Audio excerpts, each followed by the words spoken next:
Hello बच्चों, let's see the question. Identify what the given diagram indicates. फिर यहाँ पे एक डायग्राम दिया हुआ है, फिर बोला है option A convergent evolution, option B divergent evolution, option C recapitulation, option D parallel evolution.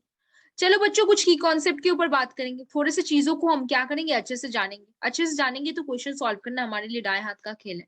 देखो बच्चों, डार्विन डार्विन एक्सप्लेन डार्विन ने क्या किया था, एक्सप्लेन किया था about divergent evolution, about that divergent evolution gave rise to a variety of the marsupials in Australia. जो Darwin uncle थे हमारे प्यारे, उन्होंने एक्सप्लेन ये किया था कि जो डाइवर्जेंट इवोल्यूशन है उसके वजह से बहुत सारे वेराइटी ऑफ मार्सुपियल्स का क्या हुआ था, राइज हुआ था। कहाँ पे? ऑस्ट्रेलिया पे हुआ था। मार्सुपियल्स कौन होते हैं? पाउच मैमल्स होते हैं। कौन होते हैं वो? पाउच मैमल्स होते हैं, जैसे आपने कैंगरू में देखा होगा। अब देखो बच्चों, थोड़े और पॉइंट में भी बात करते हैं, थोड़े और चीजों को जानेंगे। द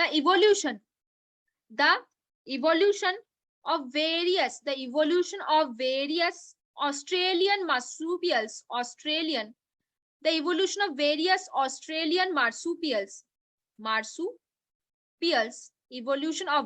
Australian marsupials कैसे होता है? from a single ancestor to a variety of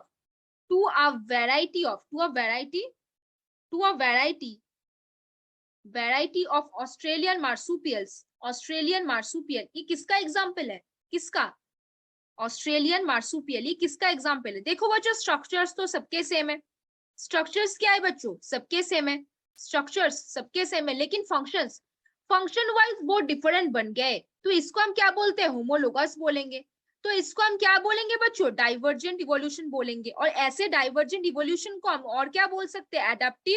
adaptive radiation बोल सकते हैं। क्या बोल सकते हैं? एडाप्टिव रेडिएशन बोल सकते हैं। मान लो सारे लोग तो ह्यूमंस प्रेजेंट है, सारे लोग हमारे जो इंडिया है वहां पे सारे लोग ह्यूमंस प्रेजेंट है, लेकिन एक ह्यूमन जो विंटर के जगह पे रहता है और एक ह्यूमन जो समर के जगहों में रहेगा, उसमें आप थोड़े थोड़े वेरिएशन देखोगे। जैसे मान लो जो विंटर के जगह में रहेगा उसके बॉडी में आरबीसी बहुत ज्यादा रहेगा, क्योंकि वो काफी ऊंचाइयों में रहता है।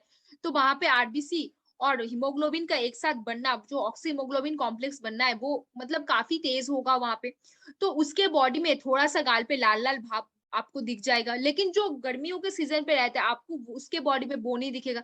तो वो लोग स्ट्रक्चरली तो सेम है, लेकिन फंक्शनली वो लोग क्या बन गए? डिफरेंट बन गए। तो ऐसे चीजों को हम होमोलोगस बोलेंगे, ऐसे चीजों को हम डाइवर्जेंट इवोल्यूशन बोलेंगे, और ऐसी चीजों को हम एडाप्टिव रेडिएशन बोलेंगे।